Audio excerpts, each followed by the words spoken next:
আসসালামু আলাইকুম। আমি রিমেল নো আনলিমিটেড চ্যানেলের পক্ষ থেকে আপনাদের স্বাগতম। আপনাদের মাঝে আবার নতুন একটি টিউটোরিয়াল নিয়ে আসলাম, সেটি হলো বিকাশ সম্বন্ধে।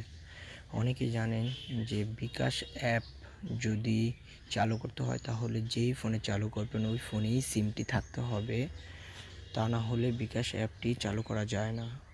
এই জন্য আপনাদের মাঝে নতুন একটি থিম নিয়ে আসলাম যে বিকাশ অ্যাপ চালু করতে হলেও মনে করেন যে কোনো সিম লাগবে না, অন্য মোবাইলে সিম থাকলেও আপনি বিকাশ অ্যাপ চালু করতে পারবেন খুব সহজে।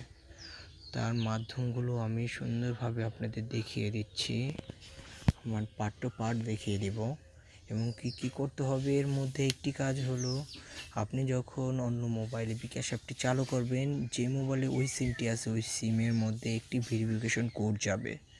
ওই ভেরিফিকেশন কোডটি আপনি 20 সেকেন্ড কি 20 সেকেন্ডের মধ্যেই আপনি যে মোবাইলে অ্যাপটি চালু করতেছেন ওই মোবাইলে ফরওয়ার্ড করে দিবেন। 20 সেকেন্ডের মধ্যে ফরওয়ার্ড করার সাথে সাথে আপনার বিকাশ অ্যাপটি 100% চালু হয়ে যাবে।